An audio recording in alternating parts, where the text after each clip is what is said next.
క్రీస్తునందు ప్రియమైన సహోదరి సహోదరులకు యేసుక్రీస్తు నామములో శుభములు. దేవుని యొక్క నూతనమైన కృప మీకు కలుగునుగాక. ఈరోజు దేవుడు మనకిచ్చిన మాట పరమగీతములు 4వ అధ్యాయము 7వ వచనము. నా ప్రియురాల నీవు అధిక సుందరివి, నీ యందు కలంకమేమీ లేదు. ఈ మాటలు మనం పరమగీతంలో చూసినాం.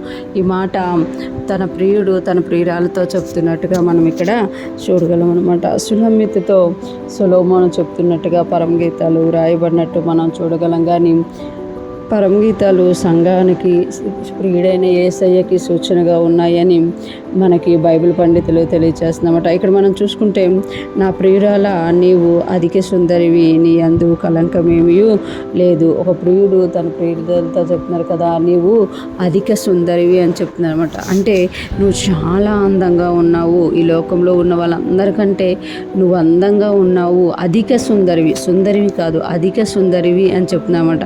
అంటే ఈ లోకంలో ఉన్న వాళ్ళందరికంటే కూడా నువ్వే అందంగా ఉన్నావు అని ఇక్కడ ప్రియుడు తన ప్రియురాలతో చెప్తూ ఇంకా అంటున్నారు కదా, నీ యందు కలంకం ఏమీ లేదు, నీ యందు ఏం లేదంటున్నారు, కలంకం ఏమీ లేదు అని చెప్తున్నారన్నమాట. సంఘంను కూడా దేవుడు ఇదే విధంగా చూస్తున్నారు.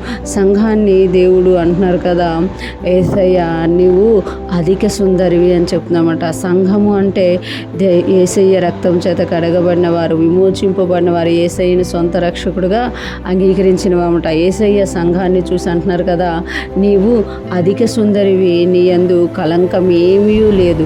అంటే సంఘంలో ఉన్న ప్రతి ఒక్కరితో కూడా దేవుడు అంటున్నారు కదా, నీవు అధిక సుందరివి, నీ యందు కలంకం ఏమీ లేదు. అంటే అనేకమైన కలంకము మడత మచ్చ ఉన్నప్పటికీ ఆ కలంకం ఏమీ లేదు అని చెప్పడానికి యేసయ్య తనను తాను అర్పించుకున్నట్టుగా మనం చూడకుంటాం.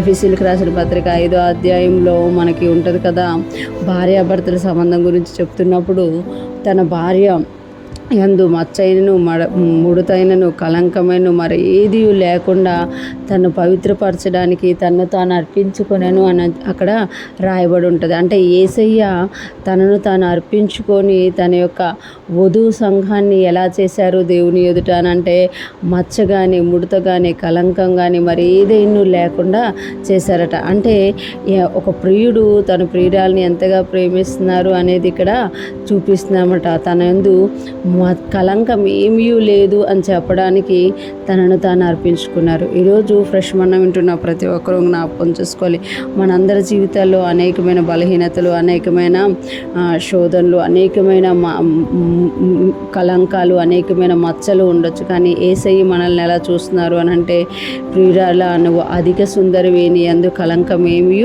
లేదు. అంటే ఆయన మనలో ఉన్న ఆ యొక్క తప్పులను, ఆ బలహీనతలను కాకుండా ఆయనలాగా మనల్ని చూస్తున్నామట. కలంకం ఏమీ లేని వారుగా దేవుడు మనల్ని చూస్తున్నామట. ఈరోజు ఫ్రెష్ మనం వింటున్న ప్రతి ఒక్కరూ జ్ఞాపకం చేసుకోవాలి, యేసయ్య మనల్ని ఎలాగైతే అధిక సుందరంగా కలంకం ఏమీ లేని వారుగా చూస్తున్నారో మనము కూడా అలాగ చూసుకొని యేసయ్యని స్తుతించే వారంగా, అలాగ ఎదగడానికి మనము ప్రయాసపడేవారుగా ఉండాలి అని దేవుడు తెలియజేస్తున్నారు. యేసయ్య అయితే మనలోన ఏ తప్పు లేనోళ్ళలాగా చూస్తున్నారు. మనం కూడా ఏ తప్పు చెయ్యని వారిగా ఎదగాలని, ఆయన కృపను తీసుకొని మన బలహీనతలు జయించి ఆయన మనల్ని ఎలా చూస్తున్నారో అలాగ మనం మారాలని దేవుడు కోరుకుంటున్నారు. అటువంటి కృపా జ్ఞానం మనందరికీ కలుగునుగాక.